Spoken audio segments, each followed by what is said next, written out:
Hello beautiful people, welcome back to my channel.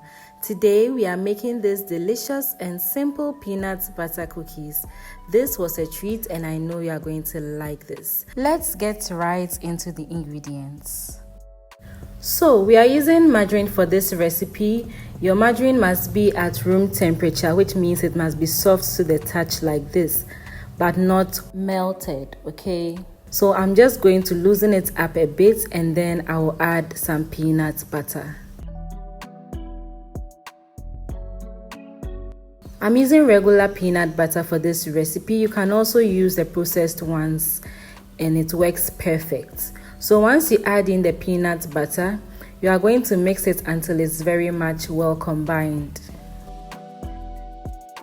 I would like to take this moment to appreciate all my returning subscribers and new members on this space.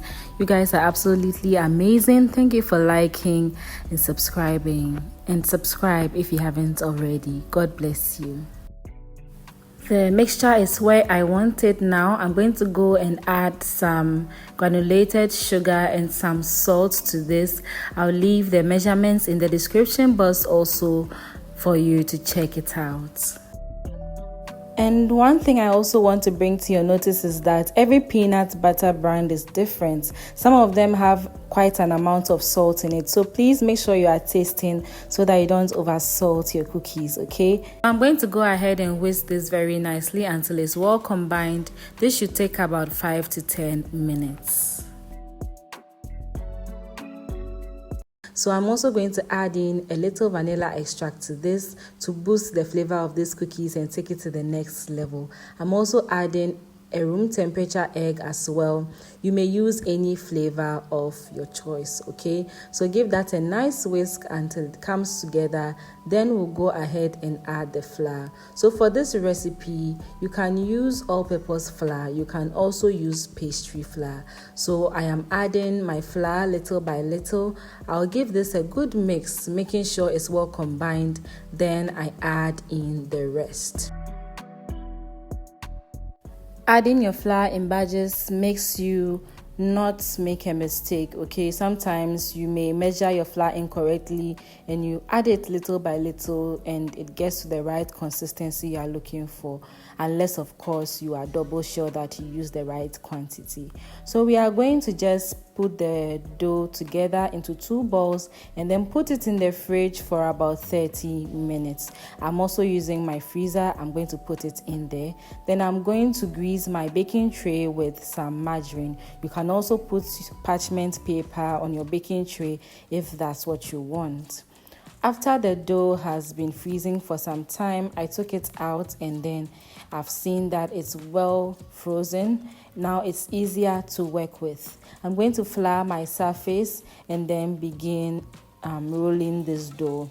So the dough is still a bit fragile even though it is frozen, okay? Or even though it is cold. So I'm going to apply some flour and roll it beautifully. Then I'll begin to cut off the sides. The first shape I'll be making here is the square shape or the rectangle shapes of my cookies. So once I take off the sides, I will cut it vertically and horizontally, and then I will get those beautiful square shapes.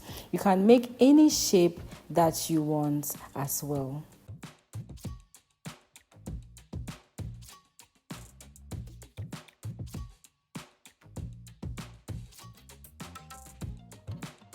So after cutting it into the beautiful sizes that I want, I'll go in with the knife and then gently pick it and put it onto the baking sheet, okay?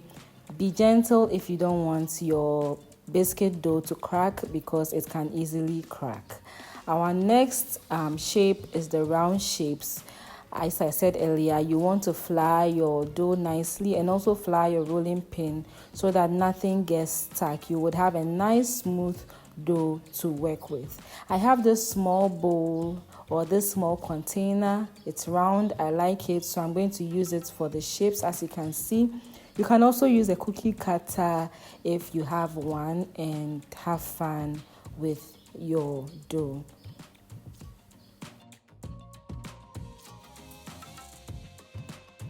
I have all my shapes now. I'm going to take off the sides, and then I'll be using the leftover dough.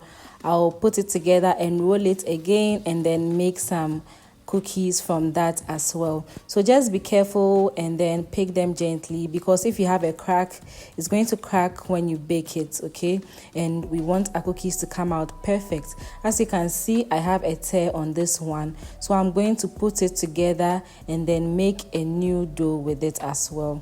So this is just how everything was going, nice and beautiful. Your oven should be preheating at this time. It should be preheating at 190 degrees Celsius, getting ready for baking, so that your oven will be nice and hot to receive the cookies. Once everything is done, this is all we have. You can see that we really made good use of this dough and we got a good number of cookies. We are baking this at 190 degrees Celsius for 10 to 12 minutes. And once we are done, the cookies come out nice and golden brown on the edges.